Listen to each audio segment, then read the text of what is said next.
안녕하십니까. 증시각도TV 시청자 여러분, 투자자 여러분 반갑습니다. 도기 책방, 도기 인사이드 저자와의 대담 시간이 돌아왔습니다.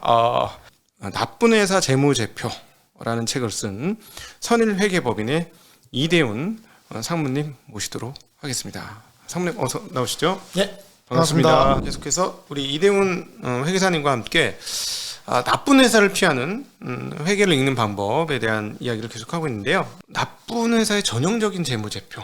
첫 번째는 대여금이 많은 회사를 잡아주셨어요. 이게 왜 그런가요? 대여금이라는 거는 상장회사에서는 있어서는 안 되는 행위입니다.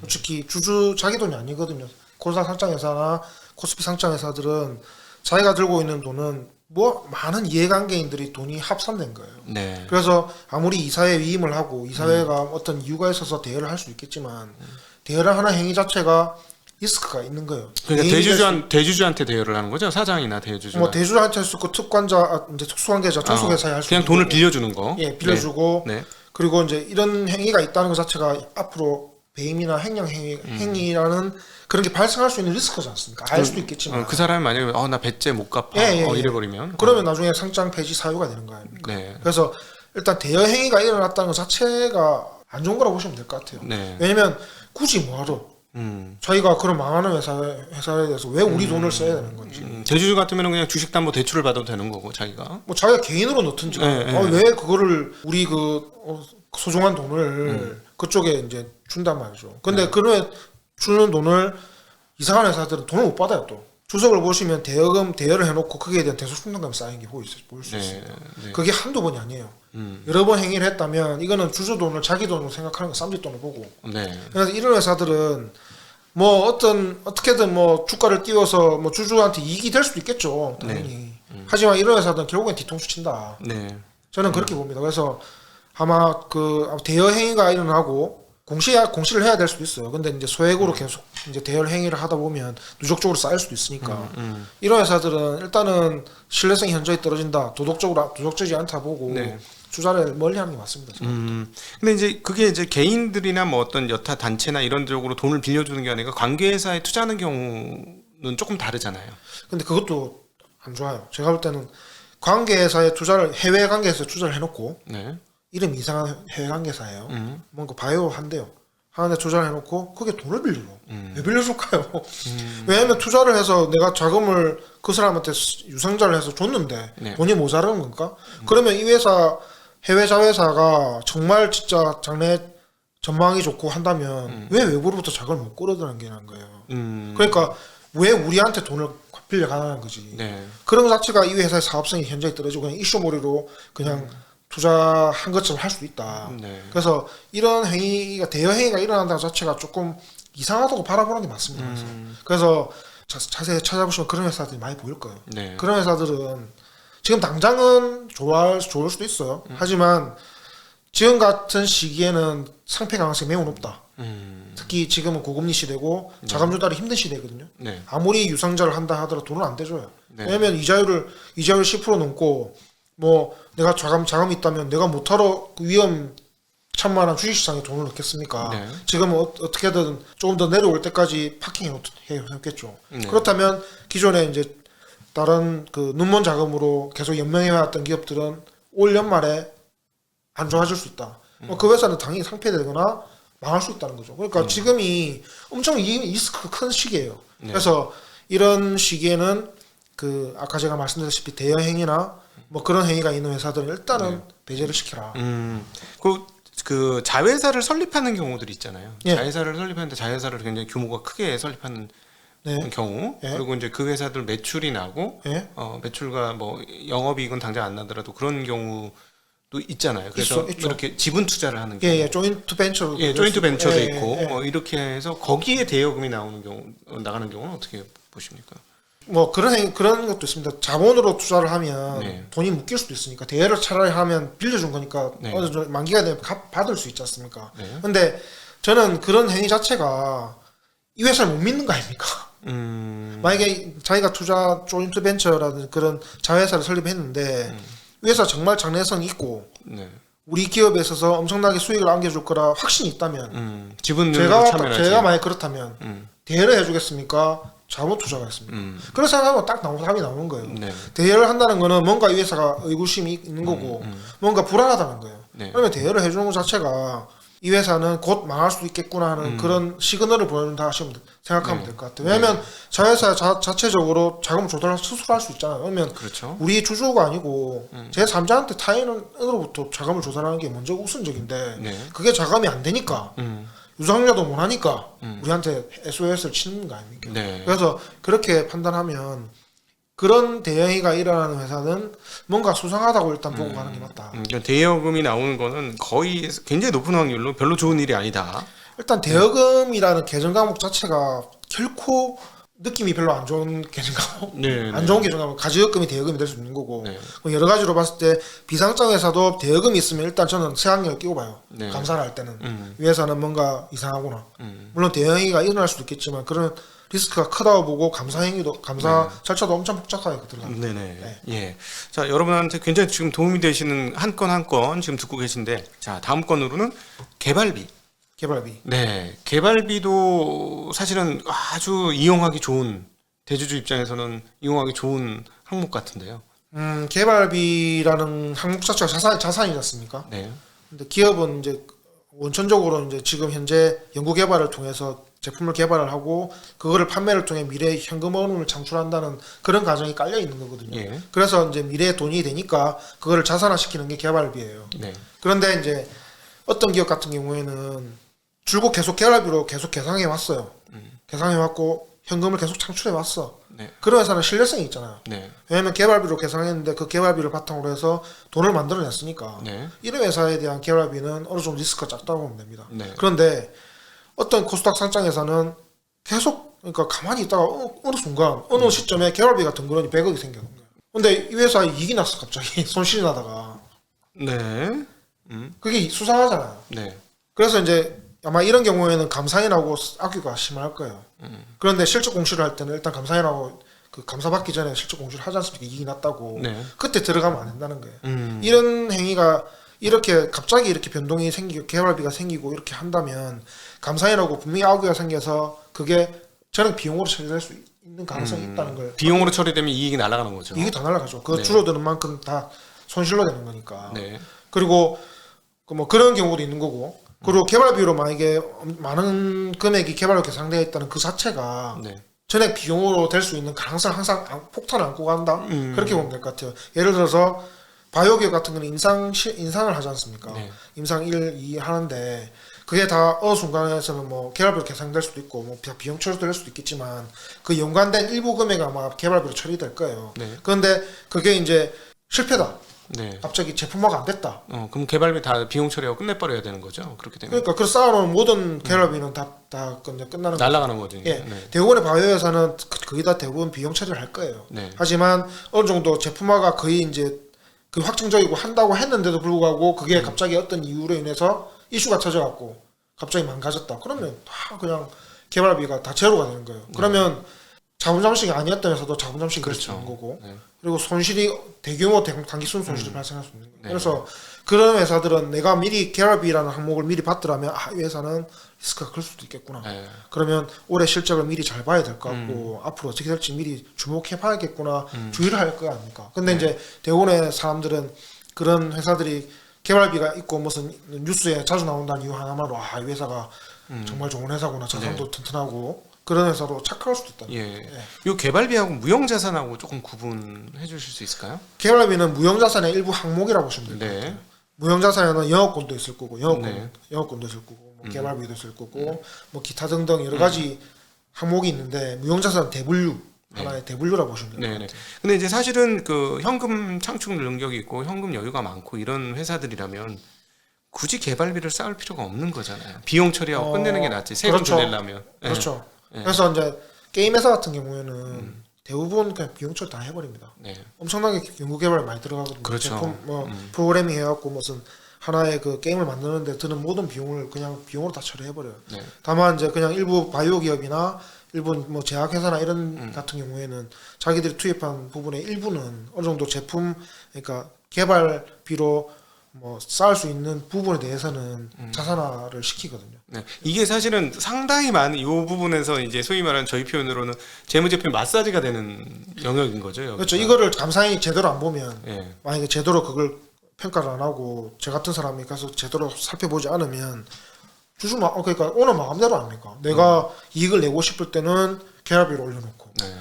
그냥 아이고 뭐 그냥 뭐 이번에는 손실 내자. 그러면 이제 계약을 안 하고 비용 당연한 처리해버리고. 뽕이잖아요. 그러니까 오너의 의사에 따라서 비용이 그러니까 손익이 바뀌는 네. 그런 행위는 있어서는 안 되는 거거든요. 네. 근데 그런 행위가 이제 저희 감사인에서 통제는 되지만 네. 그래도 그런 짓을 하는 데가 있다. 네, 네. 실제로 있고 감리 지적 사례도 많이 나옵니다. 그러니까 다시 한번 이제 플러스 그 일반 분들을 위해서 좀 설명을 잠깐 드리면 사실 비용을 쓴 거예요. 뭔가 개발하려고. 근데 이거를 비용을 다 떨으면 영업이익이 거의 그냥 제로가 나오거나 마이너스가 나오고 하니까 이런 재무제표는 아닌 것 같은데 사실 이게 우리의 업력을 쌓은 거고 이것도 우리의 재산이야.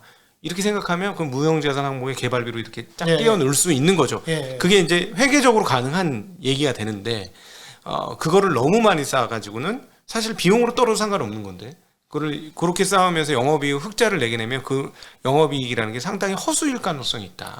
그렇죠. 만약에 이제 금융기관의 뭐 시스템을 보면 이제 입력을 다 하지 않습니까? 그럼 자동적으로 뭐 이렇게 평가가 되지 않습니까? 네. 그러면 사정을 안 봐줘요. 무형자산이고 뭐 자시고 뭐 소실나면 끝나는 거예요. 그러니까 대출 지금 네. 심사할 때, 예. 소실나면 끝나는 버리니까 이런 기업들은 그게 무서운 거죠. 네. 그러면 어떻게 해서든 이익을 만들어야 되는데 네. 그러면 내가 만들 수 있는 부분이 뭘까? 판단해 보면 무형자산이라는 그게 덩그러니 있는 거죠. 왜냐하면 우리는 매년 뭐 100억 정도의 연구개발비를 지출하고 있는데 지금 영업 손실이 10억 정도 나 있어요. 네. 그럼 15억만 원 정도 그 개발비로 만들어 놓으면 5억 플러스. 그러니까 이익이 나잖아요. 네. 그런 유혹이 있다는 거예요. 실제로 그런 행위가 일어나는 거고.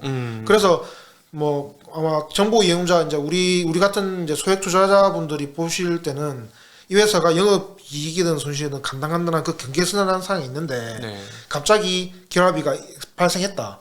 그러면 그거는 좀 의심의 눈초리를 봐라. 마사지가 들어간 거다. 분명히 그거는 감사인하고 뭔가 다툼이 있어서 의견 거절이 나오든 뭔가 하여튼 여러 가지로 문제가 발생할 가능성이 다분히 높다고 네. 판단하기 맞는 거죠. 그럼 무형자산 어떻게 보셔요? 어떻게 보면 좋을까요? 일반인들이 무형자산 없는 게 좋은 건가요? 그러면? 케이스 바이 케이스인데 일단 무형자산이 많이 쌓여 있다는 부분은 뭔가 회사가 열심히 활동했다는 얘기도 돼요. 브랜드 가치나 뭐 이런 것들도 무형자산. 뭐 그러니까 거잖아요. 자기 나름대로의 그런 행위 회사를 스스로 뭐랄까 엄청나게 발전시키려는 행위를 많이 했다는 표시를 하는 걸 수도 있어요. 그런데 이제 그런 행위 자체가 과거의 업력으로 봤을 때 계속 돈을 만들어 왔다면 그런 무형자산의 가치가 어느 정도 인정이 될 수 있지만 근데 예전에도 그렇고 지금도 그렇고 돈도 못 버는 놈이 괜히 무형자산으로 계산했다는 자체가 이거는 믿을 수가 없다는 거예요. 그래서 이런 부분에 대해서는 의구심을 가지고 네. 한번 살펴보시라. 네. 그러니까 업력이 뭐 예를 들어 업력이 뭐 3, 40년, 4, 50년 이렇게 되는 회사들이 무형자산을 일부 쌓는 거는 뭐 회사가 스스로에 대해 자부심도 느끼고 자기 기술에 대한 자부심도 있고 그렇게 쳐줄 수 있다. 그 이익도 꾸준히 나는 회사라. 그렇죠. 예. 네, 그런 거는 좀 양해가 된다. 오히려 뭐 그게 맞다고 볼 수 있는 거죠. 왜냐하면 개발 기간이 있는 거고 그게 이제 수익 창출 기간에 거쳐서 비용으로 처리하는 게 오히려 맞을 수 있으니까. 네. 뭐 그렇게 본다면 맞는데 업력도 얼마 안 되는 회사들이 이상한 회사들이 그거를 이용하는 게 문제잖아요. 자기네가 와, 우리 대단한 우린 지적 재산을 가지고 있어. 막 이렇게 하는 거는 의심의 눈초리로 봐야 돼. 그런 거는 이제 눈에 띕니다. 재무제표를 보면 갑자기 생겼어요. 갑자기 눈에 이게 그 티눈처럼 보여요. 네, 네. 그러면 이런 회사들은 일단 뭐 한번 자세히 살펴보는 게 맞는 거죠. 사실은 뭐 회계를 보실 때는 우리가 이제 보수적인 투자자가 되겠다는 그 단어 자체가 회계를 보수적으로 보겠다는 얘기하고도 맞닿아 있는 거잖아요. 예. 예, 그러니까 그렇죠. 이런 것들은 조금 과감하게 원래 이제 주식을 사기 시작하면은 보통 주식을 사기 전에 재무제표를 보면 좋은데 주식을 사고 재무제표를 보거든요. 많은 분들이. 예. 그렇죠. 저는 이제 투자하기 전에 여러 군데를 이제 자기 투자 대상을 선정해놓고 그렇게 재무제표를 봤으면 좋겠는데 예. 뭐 저도 과거에 그랬지만 네. 일단 질러놓고 질러야 이제 재무제표가 눈에 들어오기 시작하거든요. 왜냐면 자기 돈이 이제 쌓여 있으니까 네. 이걸 어떻게 될까 이게 어떻게 될까 뭐 예.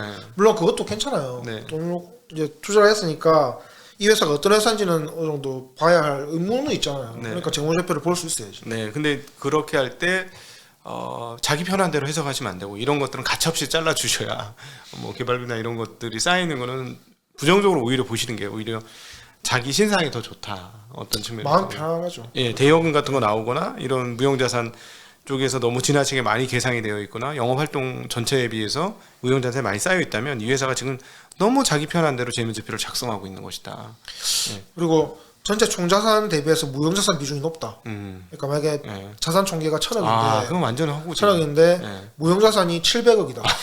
그러면 300억만 유용으로 보일 수 있는 거고 700억은 무형자산이란 말이에요.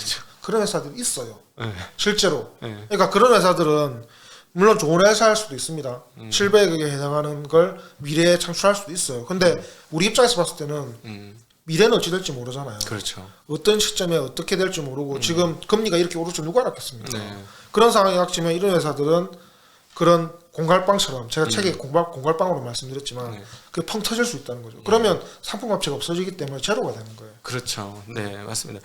그리고 또 이제 그 투자를 많이 하는 경우도 별로 좋은 회사 아니다, 나쁜 회사다 이렇게 네. 말씀하셨는데요. 이 부분 어떤 것 때문에 그럴까요? 제가 뭐 그 회사 이름을 뭐 말하기는 그렇지만 어떤 회사 같은 경우에는 자기가 지금 영위하고 있는 그 사업보다는 어떻게 해서든 주주들로부터 돈을 꿔서 조달을 해서 그 돈을 가지고 자기 돈이 아니겠죠. 네. 그 돈을 가지고 업체를 하나 인수를 하기를 원하는 그런 행위를 계속하는 회사가 있어요. 그래서 그 회사하고 합병을 해서 이익을 만들고 네. 그리고 그렇게 하고 또 그걸 통해서 이슈를 만들어서 돈을 또 조달을 하고 그렇게 해서 또 다른 회사도 또 인수도 하고 그러니까 총 재무적 총자산 중에 투자 주식이 70%예요. 이 회사가 있어요. 지주회사도 아닌데. 그러니까 이런 회사 같은 경우에는 무조건 뭐 어떤 상황이 발생하면 무조건 그냥 제로가 되는 거예요. 그러니까 그 회사들은. 그리고 그 회사들 주석을 한번 살펴보면 투자 주식에 대한 주석을 살펴보면 이 투자한 회사의 실적이 다 나와요. 회사가 자산 총계가 어떻고 매출이 어떻고 이익이 어떻다. 근데 이 회사는 대부분의 투자한 기업들의 손익이 마이너스라. 돈을 못 버는데도 불구하고 지금 계속 그 회사에 몇천억을 투자를 하고 있는 거예요. 상장 회사라면은 눈에 딱 보여서 우리가 답을 얻기 쉽지만 비상장 회사들은 비상장 회사 투자인 경우에는 정말 나중에 우리가 뭐 반기나 한 번씩 알 수 있는 내용이 그러니까 재무제표 나왔을 때만 알게 되는 거니까. 그렇죠. 그러니까 그런 재무제표가 이제 반기 공시하고 뭐 네. 분기도 하고 하니까 그때 뭐 확인할 수 있겠지만 이런 회사들은 그냥 뭐 좀 우리 주주 입장에서는 그 의구심이 들지 않습니까? 몇천억을 갖다가 이 주식을 샀다고 하는데 계속 손실이 몇백억씩 나는 회사가 매년 몇백억이 나요. 네. 이걸 계속 들고 가는 게 맞는가? 그런 의구심이 드는데도 불구하고 이 회사는 그냥 들고 가요. 왜냐하면 이 회사가 없어지면 이 회사의 존속에 대한 그게 없어지니까. 왜냐하면 이 회사는 계속 그렇게 주장을 했거든요. 이 해외 자회사로부터 뭔가를 현금을 창출해서 뭔가를 만들 겁니다. 이 회사는 우리의 미래입니다. 이런 식으로 계속 주장을 했는데 이 회사가 손실이 난다고 해서 버려버리면 이 회사의 존속 가능성이 없는 거 아닙니까? 네. 이런 회사는 있거든요. 갑자기 떠오르는 회사가 네. 있는데요. 있어요. 이런 회사가 회사 있는데 얘기는 말씀 못 드리겠고. 네. 이런 회사가 많아요. 솔직히 뭐 드러나진 않겠지만 이런 회사는 많고 그래서 근데 이제 소액주주 분들은 뭐 괜찮겠지 뭐 자동 투자하고 어차피 주가 오르면 끝인데 네. 나는 이런 거 신경 안 써. 그냥 주가만 오르면 되는 거야. 네. 그렇게 판단할 수도 있어요. 네. 빠져나오면 되니까. 네. 근데 그 빠져나온 시기를 안 줘요. 이 회사들은. 네.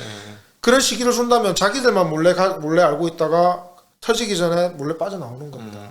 소액주주들은 어느 순간 되면 빠져나올 수가 없어요. 바로 뭐 거래 정지되고 그냥 그 순간에 날아가는 거예요. 네. 그래서 제가 볼 때는 이 수많은 회사들 중에 왜 굳이 그 회사를 투자하냐 말이죠.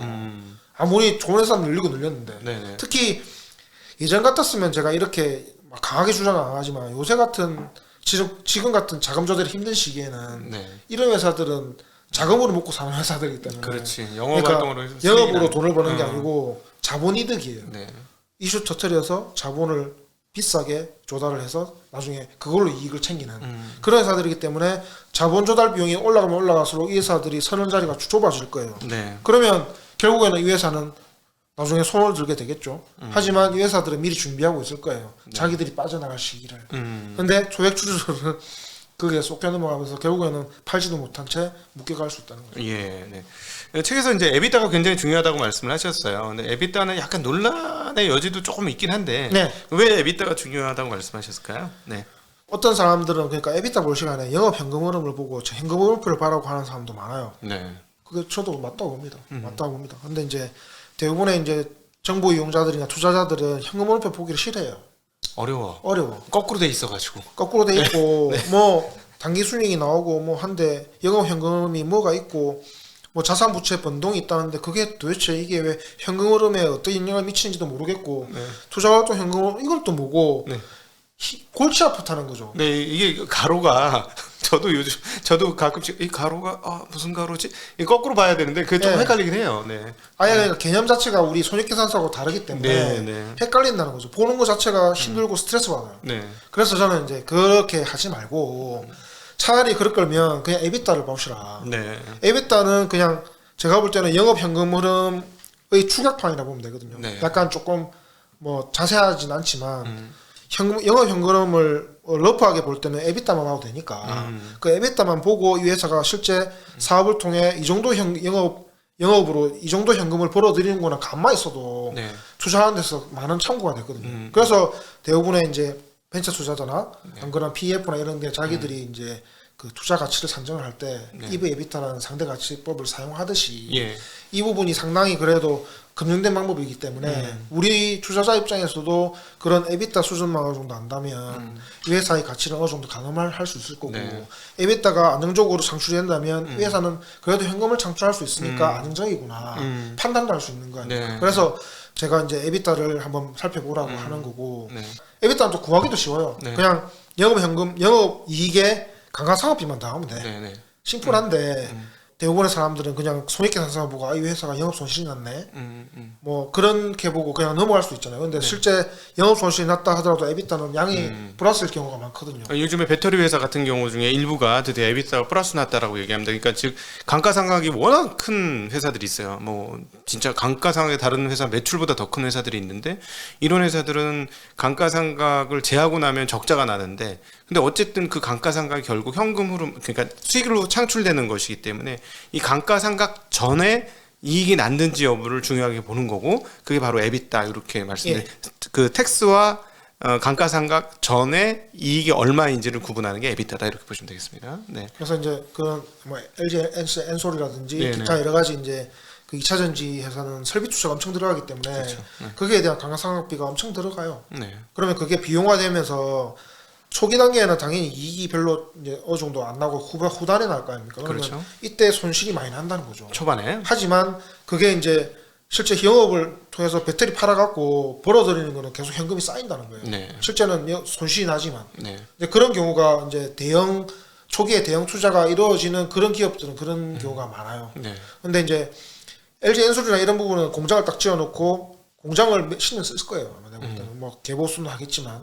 근데 이제 그 에비타가 난다 하더라도 자동차 부품 회사나 그냥 일반 전자제품을 사출하는 회사들 그런 회사 같은 경우에는 에비타가 난다 하더라도 그런 회사는 에비타가 난다 하더라도 그 회사는 좋은 회사가 아니라고 보면 맞습니다. 왜냐하면 에비타가 나는 그 돈만큼 재투자를 계속 해야 돼요. 왜냐하면 그 현대자동차나 기아자동차나 LG전자나 삼성전자나 야 네가 이거 계속 라인을 깔아줘야 내가 발주를 해줄 거 아니가. 안 깔아주면 딴 데 줄 거야. 이래 버리면 울며 겨자 먹기로 돈 애써 벌었는데 뭉텅이를 다시 설비 투자를. 관계회사 밸류체인이라고 표현하는 예를 들어 하청을 받는 하청기업에 대한 설명을 하고 계신 거죠. 그래서 그런 회사들은 에비타를 한다 하더라도 계속 투자해야 되기 때문에 그거는 에비타로서의 가치가 없다 보면 되지만 그런 LG 엔솔이라든지 기타 이런 그 대규모 투자가 일시적으로 들어가는 일시적으로 투자하는 경우 그런 회사들은 에비타가 상당히 중요한 지표라고 볼 수 있는. 그러니까 한 번 투자한 거를 계속 뽑아 먹을 수 있는 처음에는 돈이 많이 들어가서 그거를 이제 한꺼번에 적자를 내면 회사 망하게 돼요. 자본 잠식되게 됐으니 그거를 이제 회계상으로 분할해서 나누어서 감가상각을 뭐 7년 상각, 뭐 10년 상각 이런 식으로 나누어서 하다 보니까 몇 년 동안은 별로 안 좋은 게 나오지만 그러나 실제로는 첫 해만 돈이 들어가고 나머지는 실제로 돈이 나가는 게 아니니까 그래서 에비타가 중요하다는 이 말씀을 해주시는 거죠. 오늘 그 이대훈 회계사님 통해서 막힘없이 그냥 쭉쭉쭉쭉 너무너무 얘기를 잘해주셔서 저는 굉장히 빠르게 시간이 갔는데 저희 채널 처음 나오셨어요. 느낌 어떤지도 좀 궁금하고. 뭐 편하게 얘기할 수 좋습니다. 저희가 잘 받아들이죠. 아마 다른 채널 가면 이렇게 못 받아들일 것 같아. 예, 뭐그 책을 그래도 읽어 주시고 그렇게 하셔갖고 뭐 아니 뭐 책만 읽은 게 아니고 여러 가지로 또 이렇게 궁금한 게 많았어. 저도 회계사 만나면 이런 궁금한 점들 물어봤으면 좋겠다는 그런 생각도 있었고, 그다음에 저희 채널 나오셨는데 우리 저희가 이제 사실 경제 금융 증권 전문 채널이라 투자를 실전에 하고 계신 분들이 굉장히 많아요. 예, 그래서 예. 꼭 이 얘기는 꼭 한번 하고 갔으면 좋겠다 하는. 솔직히 이제 재무제표라는 것 자체가 막 이렇게 투자자분들은 그 뭐하러 보냐. 솔직히 뭐 그거는 이슈에 따라 다르고 뭔가 수급에 따라 주가가 변동되는 거지 재무제표 그거는 아무 소용 없다. 이렇게 판단하시는 분도 있고 저도 공감합니다. 네. 공감하는데 예전 같았으면 그게 오히려 그게 답일 수도 있어요. 근데 지금은 그게 아니다. 특히 지금 같은 경우에는 오히려 리스크를 최소화시키는 게 제일 중요한 거고, 그렇게 하려면 회사를 알아야 된다. 네. 알려면 재무제표를 볼 수 있어야 된다. 최소한 이제 재무제표를 자세히는 못 보더라도 그 중요하다 판단되는 부분은 무조건 보고 넘어가시라. 그래야 나중에 지금 자금 조달이 어려워서 결국에는 망가질 수밖에 없는 회사들이 엄청나게 많은 회사들이 나올 건데, 그 회사들이 내가 투자한 포트폴리오 중에 없는 게 좋지 않을까. 그렇게 판단한다면 지금도 안 늦었어요. 지금 곧 이제 4분기가 이제 마무리되고 이제 12월 말 되면 실적이 이제 나올 건데, 그 전에 저희가 이제 미리 공부를 하셔갖고 이 회사가 3분기까지 재무제표를 한번 보시고 4분기에 이렇게 됐을 때 이 회사가 자금이 많이 부족할 수도 있겠구나. 그리고 뭐 이 회사는 현금을 봤을 때 앞으로 자금 조달을 안 하면 어려울 수 있겠구나. 이런 판단이 되면 미리 손절을 하는 게 맞다. 네. 그게 이제 재무제표를 보면서 확인할 수 있는 거거든요. 그게 제일 중요합니다. 그래서 저도 지금 할 말이 너무 많고 뭐 여러 가지로 뭐 추천드리고 싶은 부분도 있긴 하지만 지금에서는 일단 재무제표를 보는 시기가 도래했다.